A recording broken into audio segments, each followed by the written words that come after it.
Hey there, welcome back to the ProTech podcast. In today's episode, we'll be discussing the issue of digital footprint.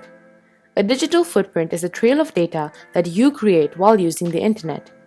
It includes the websites that you visit, emails that you send, and information that you submit to online services. Basically, this includes your search history, activity on social media, your photos, and videos.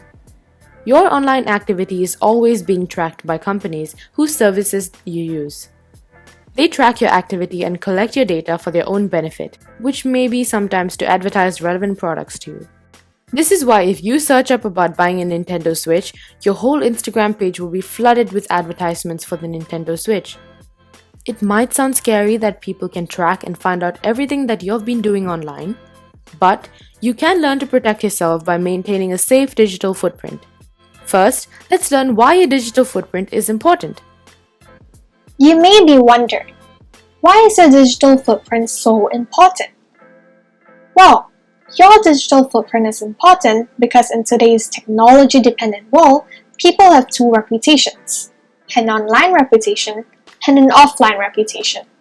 For example, in real life, your name, address, birth certificate are all personal information that is used to identify you. Your behavior to others determines your character.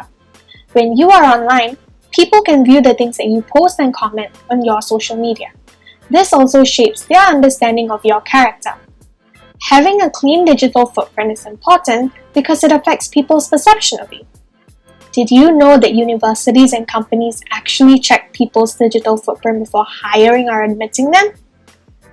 More often than not, a poor digital footprint is associated with bad character and a lack of principles. Even if you were talented and qualified, a tainted digital image can compromise your chances.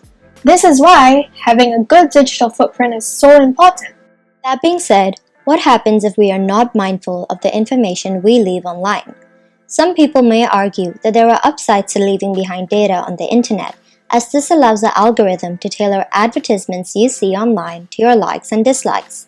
This way, you are more likely to be exposed to items you want to buy on the internet. While this may seem appealing, the major downside of this is that oftentimes, this data you leave behind can be misused. Corporations can store your information and use it for purposes that you have not consented to. This can lead to a myriad of online crimes such as identity theft and even cyberstalking. The consequences for younger children who are more vulnerable are even greater. Online grooming, which is when an older person tricks, forces, or pressures a younger person into doing inappropriate things by building trust, is a very real consequence of leaving too much personal information online. Thus, it is important to be mindful of the type of information you are putting out and who can access this information as well. Another risk of this is kidnapping. With the aid of the internet, stalking someone and eventually kidnapping them has become easier than ever. Revealing personal information such as your address and your phone number increases the risk of getting kidnapped or stalked by tenfold. Another consequence, which applies to people of all ages, is the risk of being scammed. Through online apps such as Instagram and Twitter, private messaging someone has become very easy. Scammers often use this to their advantage and send people messages about alluring deals that seem too good to be true. This is, in fact, a good way to avoid scams. If an offer or a deal seems too good to be true, chances are it is. Scamming can lead to data theft, theft of money, etc.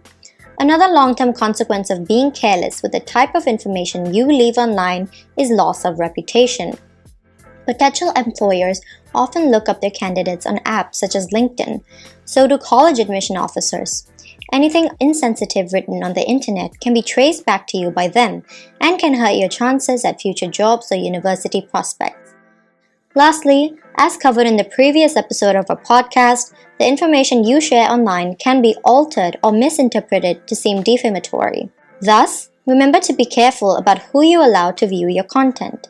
Another key thing to remember is that nothing shared on the internet is personal. Even data shared in private text chains can be leaked and can incriminate you. Avoid being careless on the internet and practice good etiquette while using it. Even though we have just covered the very scary part of using the internet, do not get too spooked out. A digital footprint is unavoidable. However, there are ways to safeguard yourself against these harms.